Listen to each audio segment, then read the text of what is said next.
গ্রামের সৌন্দর্য যাকে মুগ্ধ করতে পারেনি অন্য কিছু তাকে মুগ্ধ করতে পারবে না। গ্রামের কোনো কিছু উপলব্ধি না করেই একটি ছোট্ট গ্রামে হারিয়ে যাওয়া সম্ভব। হ্যালো এভরিওয়ান, আসসালামু আলাইকুম। সবাই কেমন আছেন? আমি তো আলহামদুলিল্লাহ অনেক ভালো। ছোটবেলা থেকে শহরে শহরে বেড়ে ওঠা আমার, তো গ্রামের প্রতি আলাদা একটা ভালোবাসা আমার।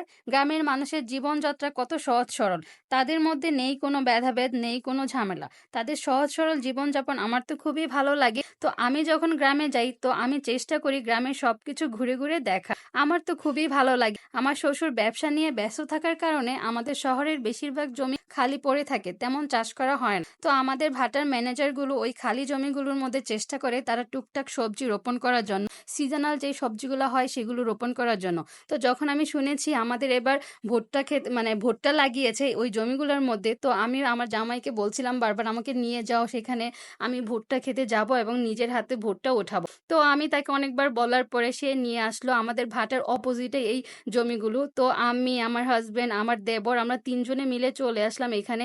দেখেন আশেপাশটা কত সুন্দর প্রাকৃতিক পরিবেশ, দেখতে যেমন ভালো লাগছিল, আমার কি যে খুশি লাগছিল। তো অনেক কিছু হেঁটে হেঁটে সামনে একটু কাদাও ছিল, তো এই সব কিছু পেরিয়ে চলে আসলাম আমরা ভুট্টা ক্ষেত।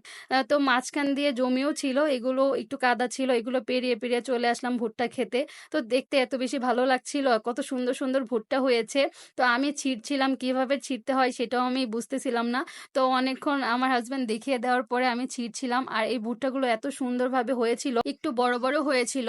শহরের মানুষ তো এই ভুট্টাগুলো দিয়ে অনেক ধরনের আইটেম তৈরি করে, তো গ্রামের মানুষগুলো এগুলো প্রসেসিং করে করে পাঠাতে পাঠাতে শহরে এগুলোর অনেক বেশি দাম হয়ে যায়। তো কচি ভুট্টাগুলো দিয়ে বিভিন্ন ধরনের সবজি তৈরি করা হয় এবং ভুট্টার স্যুপ তৈরি করা হয়, ভেজিটেবল তৈরি করা হয়, ভুট্টা মাসালাও তৈরি করে। আর শহরে তো এগুলো পুড়িয়ে বিভিন্ন ধরনের মসলা দিয়ে পুড়িয়ে খেতে অনেক বেশি মজা লাগে। এটা হচ্ছে আমার দেবর আর আমার হাজব্যান্ড, আমরা তো ব্যাগ ভরে ভরে নিচ্ছি এগুলি।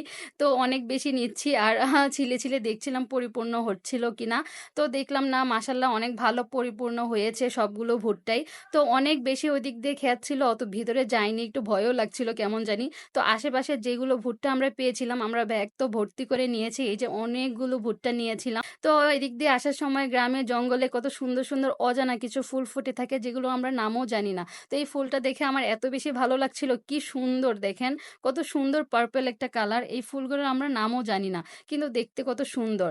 কত সুন্দর সুন্দর ফুলের ভেতরে কিছু অজানা ফুল হারিয়ে থাকে, সেটাই হচ্ছে এই ফুলটা।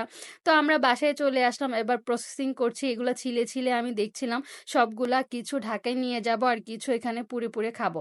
তো আমি এগুলো ছিলে নিচ্ছিলাম, ছিলে ভিতরে কিছু আঁশের মতো কিছু কিছু ছিল, তো পুড়ে দেখছিলাম খুলে খুলে। তো এবার আমি এটা পুড়াবো। পুড়িয়ে পুড়িয়ে খেতে ভুট্টা অনেক ভালো লাগে। কার কার পুড়িয়ে ভুট্টা খেতে ভালো লাগে অবশ্যই কমেন্ট করে জানাবেন। তো পুড়িয়ে এটার উপরে আর লেবু, তারপর হচ্ছে বিভিন্ন ধরনের মশলা দিয়ে অনেকেই খেয়ে থাকে, যার যেভাবে ইচ্ছা সেভাবে খেয়ে থাকে এটা। তো আজকে আমরা এটা পুড়িয়েছি, পুড়িয়ে তারপর এটা ছিল কাগজি লেবু। কাগজি লেবুগুলো অনেক ফ্লেভার হয়ে থাকে, এটার অনেক মজার একটা সুন্দর একটা ফ্লেভার হয়ে থাকে। তারপর কিছু ভিট লবণ নিয়েছিলাম, ভিট লবণ নিয়ে উপরে মাখিয়ে দিচ্ছি, এভাবে খাচ্ছি। এভাবে খেলে অনেক বেশি ভালো লাগে। কার কার আজকের ভিডিওটা ভালো লেগেছে অবশ্যই কমেন্ট করে জানাবেন। আজকের ভিডিওটা এই পর্যন্তই। আল্লাহ হাফেজ।